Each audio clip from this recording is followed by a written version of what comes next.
Hello, good morning student. Study with picture में एक बार फिर आप सभी का स्वागत है। देखिए, अलंकार मैंने बताया था वाइट बोर्ड पर मैंने, तो अलंकार की कुछ टॉपिक हो गई है। आज अलंकार क्लास 11th के हिसाब से देखते हैं, उसमें अलंकार की कुछ और भी वैरायटीज़ दी हुई है। तो आज उन अलंकारों को हम लोग देखेंगे। जैसा कि देखा जाए इसमें अलंकार क्या क्या पूछा गया है। देखिए, अगर देखा जाए तो अलंकार में इसमें शब्द अलंकार में अनुप्रास, यमक, श्लेष ये पूछा गया है। परिभाषा व उदाहरण सहित ऐसा कहा गया है। परिभाषा और उदाहरण सहित अर्थ अलंकार में उपमा है, रूपक है, उत्प्रेक्षा, संदेह, भ्रांतिमान, प्रतीप, अतिशयोक्ति ये उदाहरण सहित दिया हुआ है। क्लास 11th का सिलेबस है यूपी बोर्ड का। तो इसमें हम लोग देखते हैं कि कौन कौन सा अलंकार हम लोगों का छूट गया है। आज हम लोग उसको कंप्लीट करते हैं। तो देखिए, इसको समझने के लिए पहले हम एक बार फिर इसको देखते हैं। अलंकार दो प्रकार के होते हैं, शब्द अलंकार, अर्थ अलंकार। शब्द अलंकार में यमक, जैसा कि मैंने पहले बताया था, लेकिन आज मैं कुछ नया बताऊंगा। देखिए, यमक अलंकार एक शब्द अलंकार में आएगा। श्लेष अलंकार, अनुप्रास अलंकार, वाक्रोक्ति अलंकार और पुनरुक्ति अलंकार, ये आपका शब्द अलंकार के अंतर्गत आता है।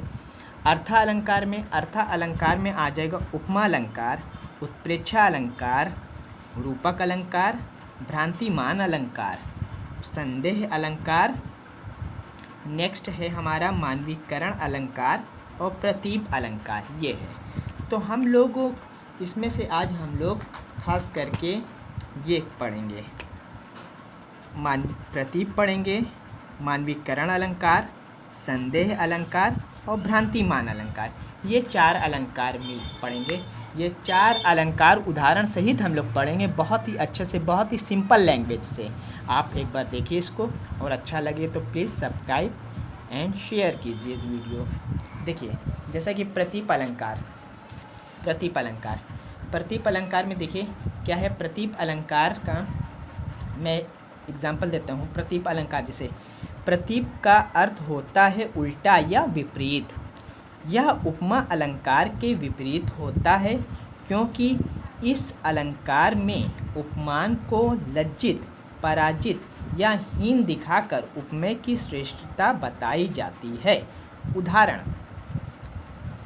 सिय मुख समता कीमी करे चंद वपुरो रंग। स्पष्टीकरण, सीता जी के मुख उपमेय की तुलना बेचारा चंद्रमा उपमान नहीं कर सकता है। उपमेय की श्रेष्ठता प्रतिपादित होने से यहाँ प्रतीप अलंकार है। बहुत ही सुंदर उदाहरण भी है और इसका स्पष्टीकरण भी बहुत अच्छा है, जो आपको प्रतीप अलंकार को बारे में बताया गया है। इसके नेक्स्ट हम लोग देखते हैं, आपको श्लेष ये सब मैंने बता चुके हैं। अब देखिए भ्रांति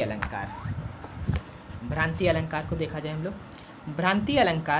भ्रांतिमान अलंकार, जब सादृश्य के कारण उपमेय में उपमान का भ्रम हो या जब भूल से उपमेय को उपमान समझ लिया जाता है, तो वहाँ भ्रांतिमान अलंकार होता है। उदाहरण, 5 महावर देने को नाइन बैठी आई, फिर जान महावरी एड़ी भिड़ती जाए। देखिए, इसमें स्पष्टीकरण मैंने नहीं लिखा है, स्पष्टीकरण अपने से भी बनाया जा सकता है। स्पष्टीकरण इसमें यह है, महावर जो पैर में लाल रंग के में लगाते हैं, पैर को रंगते हैं, तो 5 महावर देने नाइन बैठे आए, पैर में महावर लगाने के लिए आती हैं, लेकिन उसका पैर में इतना भ्रम इसलिए हो जाता है कि उसमें महावर लाल रंग, तो उसका पैर खुद ही गोरा रहता है, जैसे उसमें रेड कलर का लाल रंग का पैर रहता है, उसमें महावर को समझ ही में नहीं आता है कि मैंने लगाया है या नहीं लगाया है, तो उनको भ्रम की स्थिति पैदा हो जाती है। अतः यहाँ पर भ्रांतिमान अलंकार है। बहुत ही फेमस अलंकार का उदाहरण है भ्रांतिमान अलंकार। नेक्स्ट हम लोग देखते हैं अब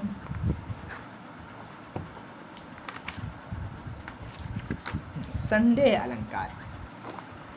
ये सब क्लास 9th में और 10th में आते, लेकिन ये नहीं, ये 11th और 12th में है, जो साहित्यिक हिंदी पढ़ते हैं, सामान्य हिंदी में नहीं, साहित्यिक हिंदी वाले बच्चों के लिए ये है। संदेह अलंकार। संदेह अलंकार जहाँ रूप रंग गुण की समानता के कारण किसी वस्तु को देखकर यह निश्चित ना हो कि वह वही वस्तु है, अतः उपमेय में उपमान की अंत तक शंका बनी रहे, अंत तक शंका बनी रहे, तो वहाँ संदेह अलंकार होता है।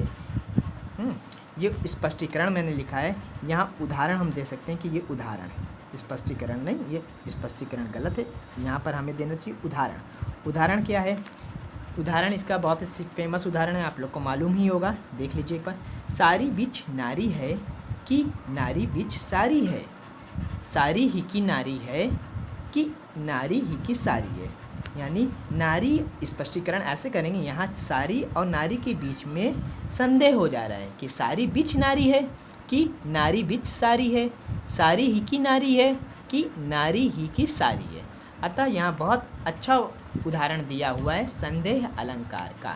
तो संदेह अलंकार में भी नो डाउट ये भी आ गया होगा कि संदेह अलंकार क्या है।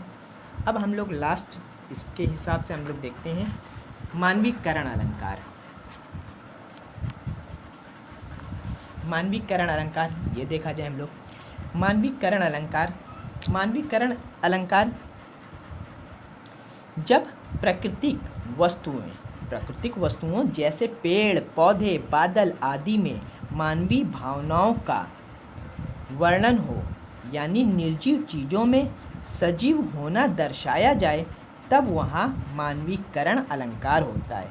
चीज़ें निर्जीव रहेंगी लेकिन सजीव होना दर्शाया जाए, जैसे लगे कि उसमें क्या हो, उसमें जान हो, तो वहाँ पर मानवीकरण अलंकार होता है। उदाहरण फूल हंसे, उदाहरण बहुत ही सिंपल उदाहरण है, फूल हंसे कलियाँ मुस्काई। यहाँ फूल हंस रहे हैं, कलियाँ मुस्का रही है। या अन्य एग्जाम्पल ऐसे कह सकते हैं, मेघ आए बड़े बन ठन के सवर के। स्पष्टीकरण देखिए, यहाँ फूल हंस रहे हैं, कलियाँ मुस्कुरा रही है। जैसा कि हम जानते हैं कि हंसने और मुस्कुराने की क्रियाएं केवल मनुष्य ही कर सकते हैं, प्राकृतिक चीज़ें नहीं। अतः यहाँ पर मानवीकरण अलंकार है। तो आई होप आप लोगों को अच्छा लगा होगा। मैंने लगभग अलंकार में सभी बता दिया, अगर कोई छूट गया तो आप कमेंट्स करिएगा, मैं बताता हूँ। और कंपटीशन में भी ये शब्द अलंकार में एक क्वेश्चन आजकल ये बनने लगा है कि अलंकार में से कौन सा शब्द अलंकार है, कौन सा शब्द अलंकार नहीं है। तो आई होप आप लोगों को समझ में आया होगा। तो आज मैंने 4 ही एग्जाम्पल कराया है।